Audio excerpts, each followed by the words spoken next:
Bonjour tout le monde.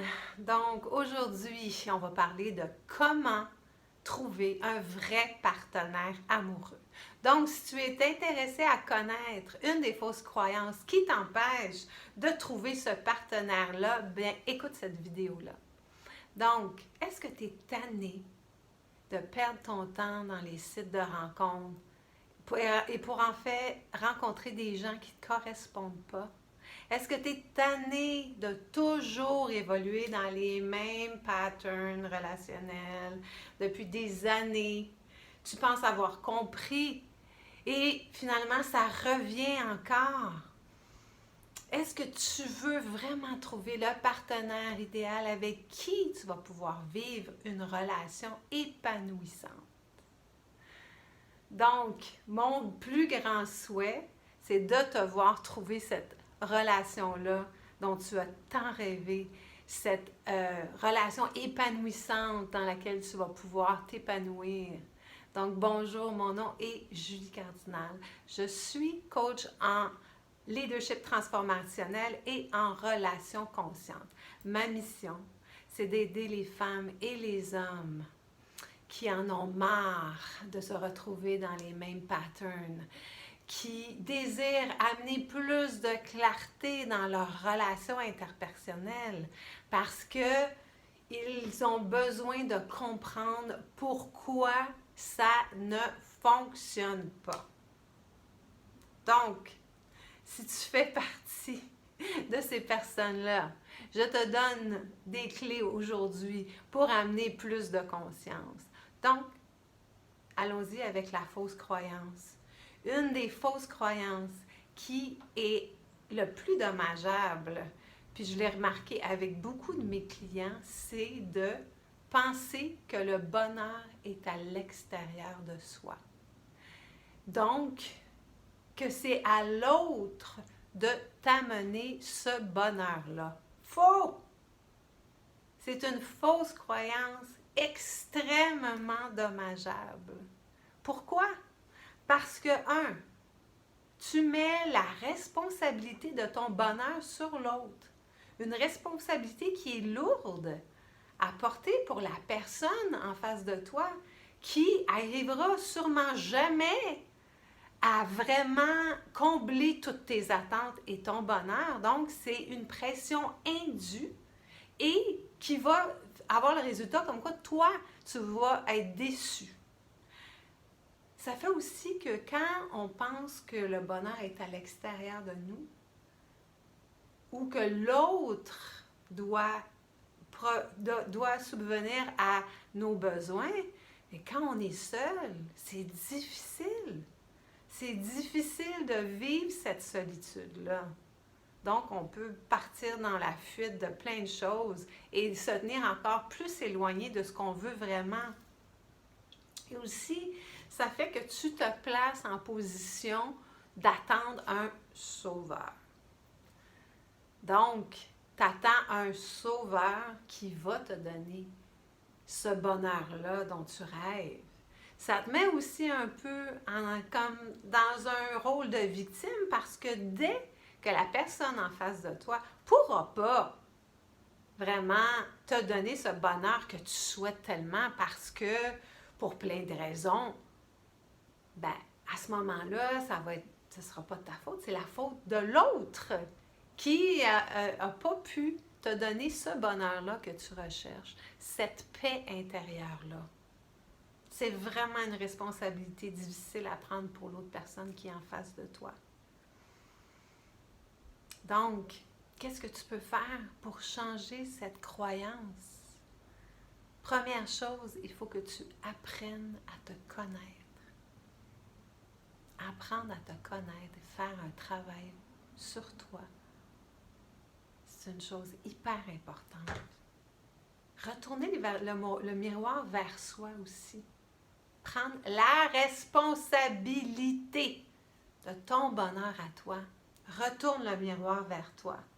Puis une des choses qui est importante et qui est un premier pas que tu peux faire dans cette direction-là, c'est d'honorer tes besoins et tes limites. Est-ce que tu connais tes besoins et tes limites, c'est la base.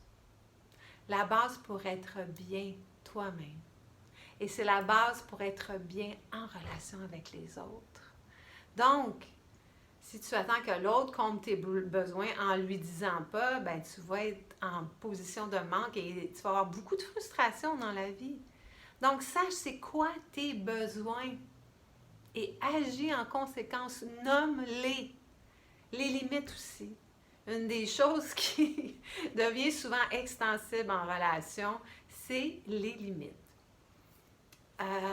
Donc, on a des limites, mais on n'ose pas trop en parler à l'autre parce qu'on a peur peut-être de perdre son amour ou d'avoir l'air trop exigeante. Mais quelqu'un qui est capable de nommer ses limites de façon saine à l'autre, ça fait des miracles dans une relation. Être capable de nommer ses besoins et ses limites. Ça enlève toute interprétation qu'il peut y avoir. Toutes ces histoires qu'on se fait dans notre tête. Mais comment ça? Il n'est pas capable de me donner ça? Pourquoi cette personne-là n'est pas capable de combler mes besoins quand on ne les nomme pas? C'est d'apprendre à nommer. Et en faisant ça, en honorant ses besoins et ses limites, on se donne une valeur. Et à chaque fois que tu oses nommer un besoin et que tu oses agir en conséquence, tu oses nommer une limite, bien, ta confiance en toi, ton estime personnelle monte.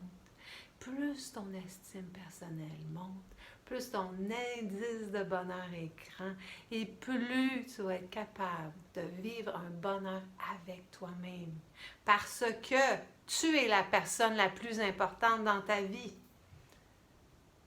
Donc, si toi, tu es en mesure de prendre ta responsabilité et de vraiment nommer ce qui est important pour toi, tu vas être capable de raisonner et d'aller chercher une personne qui a ces mêmes convictions-là parce que, ça, écris-le, tu attires les gens qui sont au même niveau d'évolution que toi. Donc, par exemple, si tu es une personne qui n'est pas très engagée dans les relations, tu as peur de te faire abandonner, donc tu as toujours un pied en dedans, un pied en dehors.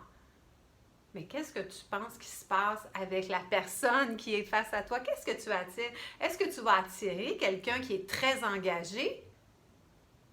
Probablement que tu vas avoir très peur et tu vas te sauver. Et la personne qui est très engagée, bien, elle va ressentir ça. Donc, même si c'est quelque chose que toi, tu veux profondément, tant que tu ne l'auras pas incarné, tant que tu n'auras pas fait un travail sur toi pour vraiment enlever toutes les peurs, toutes ces blessures-là face à l'amour, ben, dès qu'on fait ça, là, les gens peuvent arriver, les gens vont ressentir cette énergie. Il y a beaucoup de choses dans le non-dit, dans le langage corporel